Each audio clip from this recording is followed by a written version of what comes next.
ಸ್ಪರ್ಧಾರ್ಥಿಗಳೇ, ಬನ್ನಿ ಇವತ್ತಿನ ಈ ವಿಶೇಷ ವಿವರಣಾತ್ಮಕ ಸೆಷನ್ಗೆ ನೇರವಾಗಿ ಧುಮುಕೋಣ.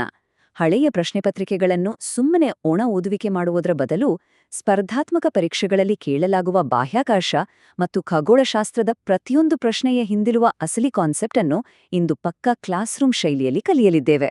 ಕಾನ್ಸೆಪ್ಟ್ ಅರ್ಥವಾದರೆ ಪರೀಕ್ಷೆಯಲ್ಲಿ ಪ್ರಶ್ನೆಯನ್ನು ಹೇಗೆ ತಿರುಚಿ ಕೇಳಿದ್ರೂ ನೀವು ಗೊಂದಲವಿಲ್ಲದೆ ಸರಿಯಾದ ಉತ್ತರ ಟಿಕ್ ಮಾಡ್ತೀರಿ. ಇಂದಿನ ನಮ್ಮ ಅಧ್ಯಯನದ ಹಾದಿ ಹೀಗಿರಲಿದೆ. ಬ್ರಹ್ಮಾಂಡದ ಹುಟ್ಟಿನಿಂದ ಶುರುಮಾಡಿ ಬಾಹ್ಯಾಕಾಶ ಅಳತೆ, ನಕ್ಷತ್ರಗಳ ರಹಸ್ಯಗಳು, ಅವುಗಳ ವಿಕಾಸ, ಜೊತೆಗೆ ನಮ್ಮ ಪರೀಕ್ಷಾ ಕಾರ್ಯತಂತ್ರ ಹಾಗೂ ಕೊನೆಯಲ್ಲಿ ಒಂದು ಕ್ವಿಕ್ ರಿವಿಷನ್ ಇರಲಿದೆ. ಮೊದಲನೆಯದಾಗಿ ಈ ಬೃಹತ್ ವಿಶ್ವದ ಮೂಲ ರಚನೆಗಳ ಬಗ್ಗೆ ಕಲಿಯೋಣ. ಎಲ್ಲವೂ ಎಲ್ಲಿಂದ ಮತ್ತು ಹೇಗೆ ಪ್ರಾರಂಭವಾಯಿತು? ಒಂದು ಕ್ಷಣ ಆಲೋಚಿಸಿ.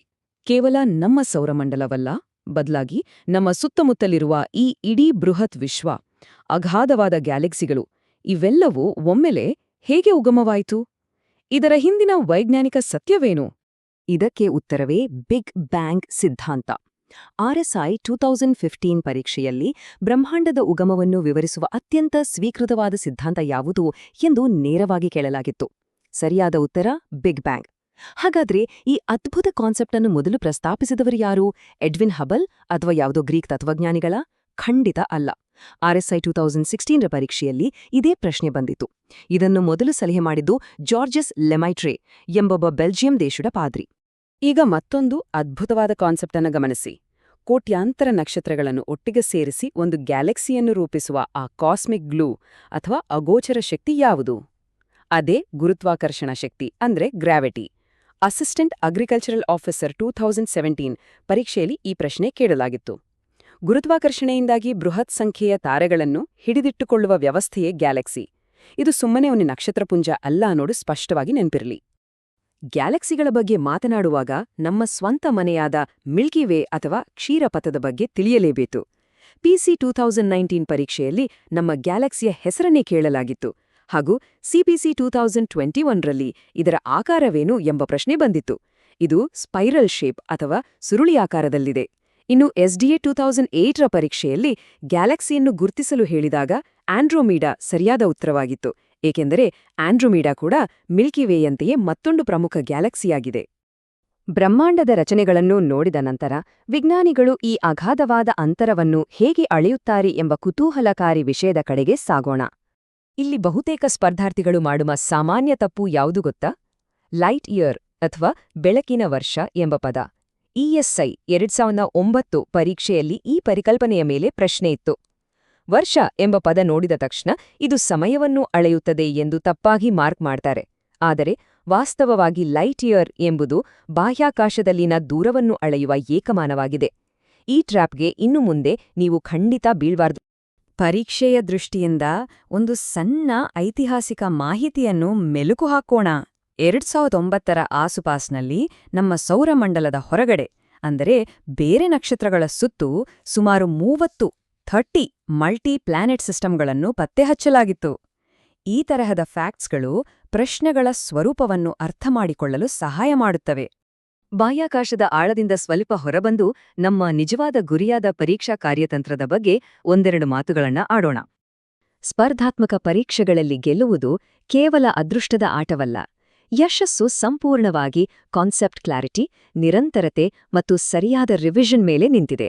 ಕಾನ್ಸೆಪ್ಟ್ಗಳು ಸ್ಟ್ರಾಂಗ್ ಇದ್ದಾಗ ಎಷ್ಟೇ ಕಷ್ಟವಾದ ಪ್ರಶ್ನೆಗಳಿದ್ದರೂ ನೀರಿದ್ದಷ್ಟೇ ಸುಲಭವಾಗುತ್ತವೆ. ಪ್ರತಿದಿನ ಶಿಸ್ತಿನಿಂದ ಓದಿ ಅಭ್ಯಾಸ ಮಾಡಿ. ಇಂದು ಕಲಿತಿರುವ ಪ್ರತಿಯೊಂದು ಸಣ್ಣ ಕಾನ್ಸೆಪ್ಟ್ ಕೂಡ ನಿಮ್ಮ ಅಂತಿಮ ಯಶಸ್ಸಿಗೆ ಮೆಟ್ಟಿಲಾಗುತ್ತದೆ. ನಿಮ್ಮ ಸಿದ್ಧತೆಯ ಮೇಲೆ ನಿಮ್ಗೆ ನಂಬಿಕೆ ಇರಲಿ. ನಿಮ್ಮ ಈ ಯಶಸ್ಸಿನ ಪಯಣದಲ್ಲಿ ನಾವು ಜೊತೆಯಾಗಿದ್ದೇವೆ. ಎಲ್ಲ ಕಾನ್ಸೆಪ್ಟ್ಗಳನ್ನು ಇದೇ ರೀತಿ ಪರೀಕ್ಷಾ ದೃಷ್ಟಿಕೋನದಿಂದ ಕಲಿಯಲು HGA ಅಕಾಡೆಮಿ ಚಾನೆಲ್ ಅನ್ನು ಲೈಕ್ ಮಾಡಿ, ಸಬ್ಸ್ಕ್ರೈಬ್ ಮಾಡಿ ಮತ್ತು ಬೆಲ್ ಐಕಾನ್ ಅನ್ನು ಒತ್ತಿ. ಪ್ಲೇಲಿಸ್ಟ್ನಲ್ಲಿ ಎಲ್ಲ ವಿಷಯಗಳ ತರಗತಿಗಳನ್ನು ಮತ್ತು ಪ್ರತಿದಿನದ ಪ್ರಚಲಿತ ವಿದ್ಯಮಾನಗಳನ್ನು ತಪ್ಪದೇ ವೀಕ್ಷಿಸಿ. ಜೊತೆಗೆ ಪ್ಲೇಸ್ಟೋರ್ನಿಂದ study MCQ by HGA academy app ಅನ್ನು ಡೌನ್ಲೋಡ್ ಮಾಡಿಕೊಳ್ಳಿ. ಅಲ್ಲಿ ನೀವು ಚಾಪ್ಟರ್ ವೈಸ್ ಟೆಸ್ಟ್ಗಳನ್ನು, ಹಳೆಯ ಪ್ರಶ್ನಪತ್ರಿಕೆಗಳನ್ನು ಅಟೆಂಡ್ ಮಾಡಿ ನಿಮ್ಮ ಸ್ಕೋರ್ ಬೋರ್ಡ್ ಮೂಲಕ ನಿಮ್ಮ ಪ್ರಗತಿಯನ್ನು ಟ್ರ್ಯಾಕ್ ಮಾಡಬಹುದು. ಸರಿ, ರಿಫ್ರೆಶ್ ಆದ್ರಿಯಲ್ವಾ? ಈಗ ಮತ್ತೆ ನಮ್ಮ ಕಾಸ್ಮಿಕ್ ಜರ್ನಿಯನ್ನು ಮುಂದುವರಿಸೋಣ. ನಕ್ಷತ್ರಗಳ ರಹಸ್ಯಗಳು ಮತ್ತು ಅವುಗಳ ವಿಶಿಷ್ಟ ಗುಣಲಕ್ಷಣಗಳನ್ನು ಆಳವಾಗಿ ಅರ್ಥಮಾಡಿಕೊಳ್ಳೋಣ. ಈ ಒಂದು ಕಾನ್ಸೆಪ್ಟ್ ಟೇಬಲ್ 4 ವಿಭಿನ್ನ ಪರೀಕ್ಷೆಗಳ ಪ್ರಶ್ನೆಗಳಿಗೆ ಕೀಳಿಕೈ. PSI 1998ರಲ್ಲಿ ಒಂದು ಸಾಮಾನ್ಯ ನಕ್ಷತ್ರದ ಜೀವಿತಾವಧಿ ಎಷ್ಟು ಎಂದು ಕೇಳಲಾಗಿತ್ತು.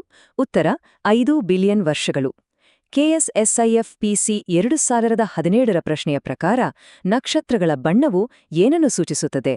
ಅದು ಅವುಗಳ ತಾಪಮಾನವನ್ನು ಅಥವಾ ಟೆಂಪರೇಚರ್ ಅನ್ನು ಸೂಚಿಸುತ್ತದೆ. ESI 2002ರಲ್ಲಿ ರಾತ್ರಿಯ ಆಕಾಶದ ಅತ್ಯಂತ ಪ್ರಕಾಶಮಾನವಾದ ನಕ್ಷತ್ರ ಯಾವುದು ಎಂದು ಕೇಳಿದ್ರು. ಅದುವೇ ಸಿರಿಯಸ್. ಹಾಗೆಯೇ FDA 2017ರಲ್ಲಿ ಸೂರ್ಯನನ್ನು ಹೊರತುಪಡಿಸಿ ಭೂಮಿಗೆ ಅತ್ಯಂತ ಸಮೀಪವಿರುವ ನಕ್ಷತ್ರ ಯಾವುದು ಎಂಬ ಪ್ರಶ್ನೆಗೆ ಆಲ್ಫಾ ಸೆಂಟಾರಿ ಸರಿಯಾದ ಉತ್ತರವಾಗಿದೆ. ವಿದ್ಯಾರ್ಥಿಗಳೇ, ಯಾವತ್ತಾದರೂ ಯೋಚಿಸಿದ್ದೀರಾ, ಬಿಲಿಯನ್ ಗಟ್ಟಲೆ ವರ್ಷಗಳ ಕಾಲ ಬೆಳಗುವ ನಕ್ಷತ್ರದ ಇಂಧನ ಖಾಲಿಯಾದಾಗ ಏನಾಗುತ್ತದೆ? ನಕ್ಷತ್ರಗಳ ಸಾವು ಹೇಗೆ ಸಂಭವಿಸುತ್ತದೆ? ಇದೊಂದು ಅದ್ಭುತವಾದ ಪ್ರಕ್ರಿಯೆ. ನಕ್ಷತ್ರವೊಂದರ ತಿರುಳಿನಲ್ಲಿರುವ ಹೈಡ್ರೋಜನ್ ಸಂಪೂರ್ಣವಾಗಿ ಹೀಲಿಯಂ ಆಗಿ ಪರಿವರ್ತನೆಯಾದಾಗ ಆ ಸಾಂದ್ರವಾದ ಕೋರ್ ನಿಧಾನವಾಗಿ ತಣ್ಣಗಾಗಲು ಶುರುವಾಗುತ್ತದೆ.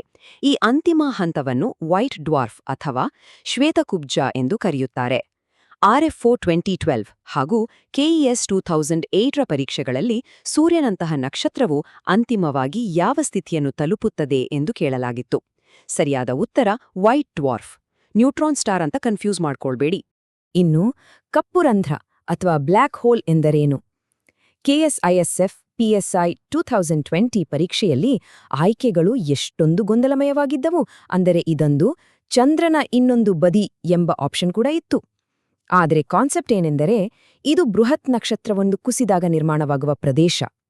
ಇದರ ಗುರುತ್ವಾಕರ್ಷಣೆ ಎಷ್ಟೊಂದು ಪ್ರಬಲವಾಗಿರುತ್ತದೆ ಎಂದರೆ ಬೆಳಕು ಕೂಡ ಇದರಿಂದ ತಪ್ಪಿಸಿಕೊಂಡು ಬರಲು ಸಾಧ್ಯವಿಲ್ಲ. KAS 2017 ಪರೀಕ್ಷೆಯಲ್ಲಿ ಒಂದು ಅತ್ಯಂತ ಕ್ಯೂರಿಯಸ್ ಆದ ಪ್ರಶ್ನೆ ಬಂದಿತ್ತು. ಸಿನ್ಲೈಟ್ ಎಂದರೇನು? ಹೆಸರನ್ನು ನೋಡಿ ಅನೇಕರು ಇದು ಕ್ಷಿಪಣಿ ತಂತ್ರಜ್ಞಾನ ಅಥವಾ ಯಾವುದೋ ವೈದ್ಯಕೀಯ ಚಿಕಿತ್ಸೆ ಇರಬಹುದು ಅಂತ ತಪ್ಪಾಗಿ ಊಹಿಸಿದ್ರು. ಆದರೆ ವಾಸ್ತವದಲ್ಲಿ ಇದೊಂದು ಕೃತಕ ಸೂರ್ಯನ ಪ್ರಾಜೆಕ್ಟ್. ಹೌದು, ಕೃತಕವಾಗಿ ಸೌರ ಬೆಳಕನ್ನು ಉತ್ಪಾದಿಸುವ ಒಂದು ಅತ್ಯಾಧುನಿಕ ಸಿಮ್ಯುಲೇಷನ್ ಯೋಜನೆಯೇ ಈ ಸಿನ್ಲೈಟ್. ಈಗ ನಾವು ಇಂದಿನ ಸೆಷನ್ನ ಅಂತಿಮ ಘಟ್ಟಕ್ಕೆ ಬಂದಿದ್ದೇವೆ. ಈವರೆಗೆ ಕಲಿತ ಎಲ್ಲಾ ಪ್ರಮುಖ ಕಾನ್ಸೆಪ್ಟ್ಸ್ಗಳನ್ನು ಒಮ್ಮೆ ವೇಗವಾಗಿ ನಮ್ಮ ಮೈಂಡ್ನಲ್ಲಿ ಲಾಕ್ ಮಾಡ್ಕೊಳ್ಳೋಣ. ಬನ್ನಿ ಕ್ವಿಕ್ ಆಗಿ ರೀಕಾಲ್ ಮಾಡಿ. ಬ್ರಹ್ಮಾಂಡದ ಉಗಮ ಬಿಗ್ ಬ್ಯಾಂಗ್. ನಮ್ಮ ಗ್ಯಾಲಾಕ್ಸಿಯಾದ ಮಿಲ್ಕಿವೇ ಆಕಾರ ಸುರುಳಿಯಾಕಾರ. ಲೈಟ್ ಇಯರ್ ಅಳೆಯುವುದು ದೂರವನ್ನು, ಸಮಯವನ್ನಲ್ಲ. ನಕ್ಷತ್ರದ ಬಣ್ಣ ಸೂಚಿಸುವುದು ಅದರ ತಾಪಮಾನವನ್ನು ಮತ್ತು ಸೂರ್ಯನಂತಹ ನಕ್ಷತ್ರದ ಅಂತಿಮ ಹಂತ ವೈಟ್ ಡ್ವಾರ್ಫ್. ಈ ಕೀ ಪಾಯಿಂಟ್ಸ್ ಪರೀಕ್ಷಾ ದಿನ ಖಂಡಿತ ನಿಮ್ಮ ಕೈ ಹಿಡಿಯುತ್ತವೆ. ಕೊನೆಯದಾಗಿ ನಿಮ್ಮೆಲ್ಲರಿಗೂ ಒಂದು ಸಣ್ಣ ಸವಾಲು. ರಾತ್ರಿಯ ಆಕಾಶದಲ್ಲಿ ಸಿರಿಯಸ್ ನಕ್ಷತ್ರವು ಹೇಗೆ ಎದ್ದು ಕಾಣುವಂತೆ ಪ್ರಕಾಶಿಸುತ್ತದೆಯೋ ಅದೇ ರೀತಿ ನಿಮ್ಮ ನಿರಂತರ ರಿವಿಷನ್ ಮತ್ತು ಕಾನ್ಸೆಪ್ಟ್ ಕ್ಲಾರಿಟಿಯು ಎಕ್ಸಾಮ್ ದಿನದಂದು ನಿಮ್ಮನ್ನು ಪ್ರಕಾಶಿಸುವಂತೆ ಮಾಡುತ್ತದೆಯೇ? ಖಂಡಿತ ಮಾಡುತ್ತದೆ. ಇದೇ ಶಿಸ್ತಿನಿಂದ ನಿಮ್ಮ ಅಧ್ಯಯನ ಮುಂದುವರಿಯಲಿ.